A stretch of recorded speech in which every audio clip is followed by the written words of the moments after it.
Hello friends, आप सभी का स्वागत है आज के इस वीडियो में। और आज के इस वीडियो में हम लोग भूगोल को पढ़ने वाले हैं।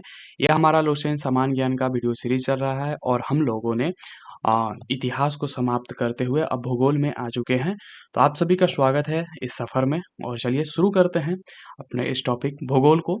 ठीक है, ये भूगोल का पहला वीडियो है, तो देखते हैं लुसेंट का। ठीक है, चलिए देखिए, सबसे पहले यहाँ पर पहला यहाँ पर है कि सर्वप्रथम भूगोल शब्द का प्रयोग इरेटोस्थेनीज ने किया था और एक ग्रीक विद्वान था जो कि 276 से 194 ईसा पूर्व में ये हुआ और इसने सबसे पहले भूगोल शब्द का प्रयोग किया। तो भूगोल शब्द का प्रयोग किसके द्वारा सबसे पहले किया गया था? तो इरेटोस्थेनीज इसका नाम था। ठीक है, देखिए अब भूगोल के बारे में यहाँ पर कुछ और बातें बताई गई है। यह कि यह शब्द जो है ग्रीक भाषा के दो मूल शब्द जियो और ग्राफोस से प्राप्त किया गया है।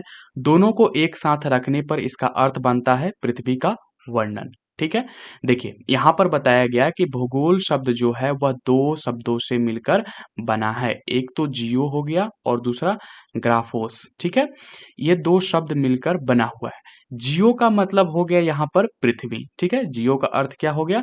पृथ्वी। और ग्राफोस का अर्थ हो गया वर्णन। ठीक है, इसका अर्थ हो गया वर्णन। अब इन दो शब्दों को जब जोड़ा गया तो बताया गया है पृथ्वी का वर्णन। ठीक है, पृथ्वी का वर्णन यही है क्या? जियोग्राफी। ठीक है, और जियोग्राफी का सबसे पहला प्रयोग जो किया गया था वह इरेटोस्थेनीज के द्वारा किया गया था और यह एक ग्रीक विद्वान था जो कि 276 ईसा पूर्व से लेकर 194 ईसा पूर्व के बीच यह विद्वान हुआ, इरेटोस्थेनीज। ठीक है, इतनी बात हमें यहाँ पर ध्यान रखनी है। चलिए आगे बढ़ते हैं। भूगोल के नामकरण एवं इस विषय को प्राथमिक स्तर पर व्यवस्थित रूप प्रदान करने का श्रेय यूनान के निवासियों को जाता है। तो भूगोल शब्द के नामकरण एवं इस विषय को प्राथमिक स्तर पर मतलब शुरुआती स्तर पर व्यवस्थित रूप प्रदान करने का जो श्रेय जाता है वह यूनान के निवासियों को जाता है। ठीक है, देखिए यहाँ पर है कि हिकेटियस ने अपनी पुस्तक जस पीरियोडस अर्थात पृथ्वी का वर्णन में सर्वप्रथम भौगोलिक तत्व का क्रमबद्ध समावेश किया। ठीक है, तो यहाँ पर एक विद्वान का नाम आपको याद रखना होगा, हिकेटियस। अगर आपसे पूछा जाए कि हिकेटियस का पुस्तक का क्या नाम है तो उसका पुस्तक का नाम है जस पीरियोडस। ठीक है, जस पीरियोडस यानी कि इसको पृथ्वी का वर्णन हिंदी में कहा गया जाएगा, पृथ्वी का वर्णन। और जो हिकेटियस था इसने सर्वप्रथम भौगोलिक तत्वों का क्या किया? क्रमबद्ध समावेश किया। ठीक है, इस चीज को आपको यहाँ पर ध्यान में रखना है। चलिए नेक्स्ट आगे देखते हैं। यहाँ पर है कि पृथ्वी के अध्ययन के लिए, ठीक है, अध्ययन के लिए स्वतंत्र विषय के रूप में भूगोल को 19वीं शताब्दी में ही मान्यता मिली। तो यहाँ पर भूगोल को स्वतंत्र विषय यानी कि अलग विषय के रूप में कब मान्यता मिली? 19वीं शताब्दी में मिली। ठीक है, यहाँ पर भूगोल के बारे में थोड़ी थोड़ी जानकारी मतलब जो परिचय के रूप में ये सारी जानकारियां हैं, तो आप इन चीजों को ध्यान में रखते चलिए। चलिए आगे बढ़ते हैं। 20वीं शताब्दी के आरंभ में भूगोल मनुष्य और पर्यावरण के पारस्परिक संबंधों के अध्ययन के रूप में विकसित हुआ और इसकी दो विचारधाराएं थी। ठीक है, तो अब यहाँ पर जब 19वीं शताब्दी में भूगोल को एक स्वतंत्र विषय के रूप में मान्यता मिलती है, उसके पश्चात यानी कि 20वीं शताब्दी में अब भूगोल क्या कर रही है? आगे विस्तारित होती है और आरंभ में ये भूगोल जो है वह मनुष्य और पर्यावरण के संबंधों का अध्ययन था। ठीक है, तो ये शुरुआती दौर में मनुष्य और पर्यावरण के बीच आखिर कैसा संबंध होगा इस बारे में यहाँ पर जानकारी देता था भूगोल। ठीक है, इसकी दो विचारधाराएं हुई। ठीक है, एक तो संभववाद और दूसरा नियतिवाद। ठीक है, ये दो विचारधाराएं भूगोल की यहाँ पर विकसित हुई, एक तो संभववाद और दूसरा निश्चयवाद। ठीक है, अब इन दोनों विचारधाराओं को हम लोग देखते हैं। सबसे पहले संभववाद। इसके अनुसार मनुष्य अपने पर्यावरण में परिवर्तन करने में समर्थ है तथा वह प्राकृतिक प्रदत्त अनेक संभावनाओं को अपनी इच्छा के अनुसार उपयोग कर सकता है। इस विचारधारा के समर्थक भूगोलवेता वाइडल, डी ला ब्लास और फ्रोबेट थे। ठीक है, तो यहाँ पर अब हम लोग संभववाद को समझते हैं। ठीक है, संभववाद कह रहा है कि ये जो संभववाद है इस विचारधारा के अनुसार ये कहा गया कि जो मनुष्य है, ठीक है, यानी कि मनुष्य यानी कि हम लोग क्या करेंगे कि अपने पर्यावरण में परिवर्तन कर सकते हैं। यानी कि हम लोग आसपास जहाँ पर रहते हैं उसी को तो पर्यावरण कहते हैं, उसमें क्या कर सकते हैं, परिवर्तन कर सकते हैं, हम परिवर्तन करने में समर्थ हैं। ठीक है, और वह जो भी प्राकृतिक के द्वारा संभावनाएं दी गई है उस संभावनाओं को अपनी इच्छा के अनुसार उपयोग कर सकते हैं। ठीक है, जैसे कि अगर मान लीजिए हमें घर बनाना है, घर बनाने के लिए हम या तो लकड़ी का प्रयोग कर सकते हैं या तो पत्थर का प्रयोग कर सकते हैं। ठीक है, मतलब ईंट का भी मतलब मिट्टी का भी घर बना सकते हैं, पत्थर का भी घर बना सकते हैं, या फिर केवल लकड़ी का भी घर बना सकते हैं। तो यहाँ पर जो संभावनाएं दी गई है, जो प्राकृतिक द्वारा अनेक संभावनाएं दी गई है, उसमें से हम अपनी इच्छा के अनुसार जो हमें चाहिए उसके अनुसार यहाँ पर हम लोग क्या कर सकते हैं, उसका उपयोग कर सकते हैं। यही था संभववाद। ठीक है, ये संभववाद की विचारधारा थी।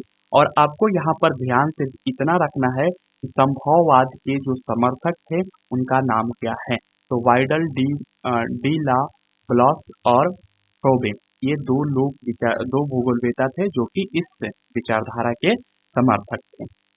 आगे है निश्चयवाद। ठीक है, दूसरा यहाँ पर विचारधारा थी निश्चयवाद। इसके अनुसार मनुष्य के सारे काम पर्यावरण द्वारा निर्धारित होते हैं, अतः मनुष्य को स्वेच्छापूर्ण कुछ करने की स्वतंत्रता कम है। इस विचारधारा के प्रमुख समर्थक हुए भूगोलवेता रिटर और रिटल रैटजेल, जो कि नवीन निश्चयवाद का संस्थापक हैं, और एलन सेम्पुल और हटिंगटन। ठीक है, हटिंगटन, ये लोग जो थे ये निश्चयवाद के समर्थक हैं। अब देखिए निश्चयवाद में जस्ट उसका उल्टा हो जाएगा, ये कि जो पर्यावरण द्वारा यहाँ पर निर्धारित होगा मनुष्य वही करेगा, अपनी स्वेच्छा से अपनी इच्छा से कुछ भी नहीं कर सकता है। यानी कि जो संभववाद है उसका जस्ट उल्टा यहाँ पर निश्चयवाद है। और आपको यहाँ पर फिर से ध्यान रखना होगा कि वह कौन लोग हैं जो इसके समर्थक है। तो रिटर है, रैटजेल है और एलन टेम्पुल और हटिंगटन। ठीक है, ये जो 4-5 लोग हैं यही लोग यहाँ पर निश्चयवाद के समर्थक हैं। ठीक है, यहाँ पर एक नाम और आपको रखना होगा याद, जो रैटजेल हैं ये नवीन निश्चयवाद के संस्थापक है। तो आपसे ये भी सवाल पूछा जा सकता है कि नवीन निश्चयवाद के संस्थापक कौन है, तो रैटजेल है। ठीक है, आगे बढ़ने से पहले यहाँ पर देखिए एक बॉक्स बना हुआ है और इसमें कुछ चीजें जानकारी दी गई है। जैसे देखिए पहला यहाँ पर है कि भूगोल का जनक कौन है, तो हिकेटियस है। ये छोटे छोटे फैक्ट्स हैं, आपको ध्यान में रखना होगा। ठीक है, भूगोल का जनक कौन हुआ, हिकेटियस। ठीक है, दूसरा यहाँ पर है कि वर्तमान भूगोल के जनक कौन हुए, तो ये हुए अलेक्जेंडर वान हेम्बोल्ट। ठीक है, अलेक्जेंडर वान हेम्बोल्ट जो है ये आधुनिक भूगोल के जनक हुए। सिर्फ भूगोल का जनक पूछा जाए केटीएस, वर्तमान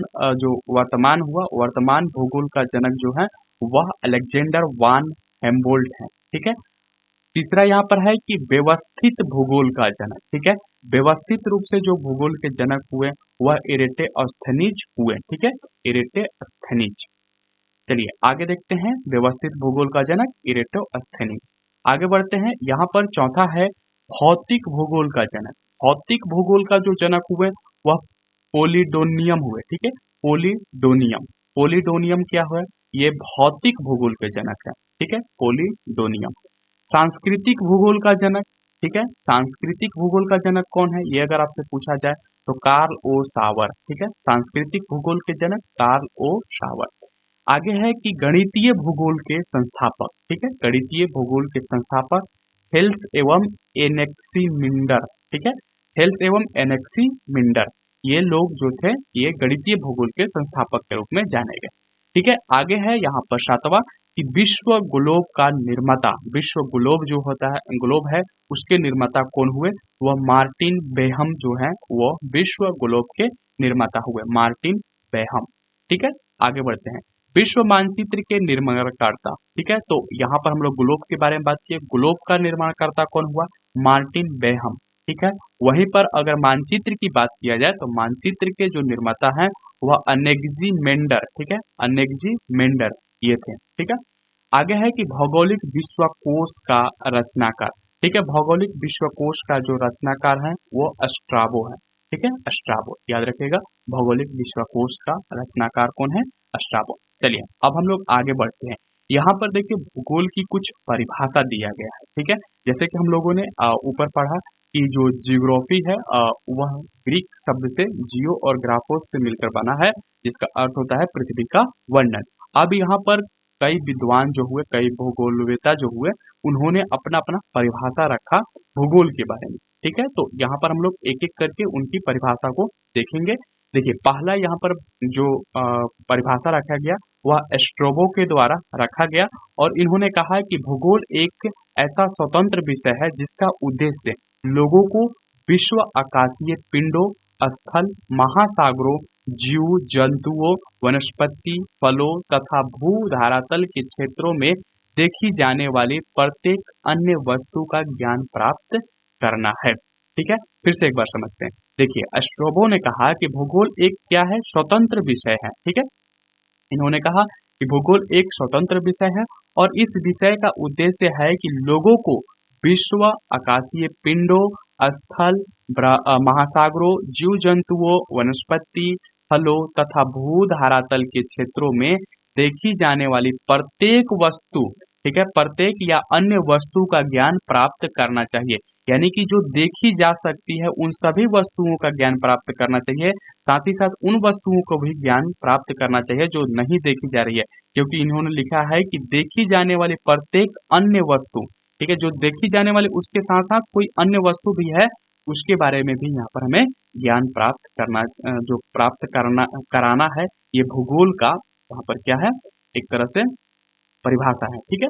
तो ये स्ट्रोबो के द्वारा दिया गया। दूसरा देखते हैं, दूसरा यहाँ पर है कि भूगोल पृथ्वी की झलक को स्वर्ग में देखने वाला आभामय विज्ञान है। तो यहाँ पर जो क्लेडियस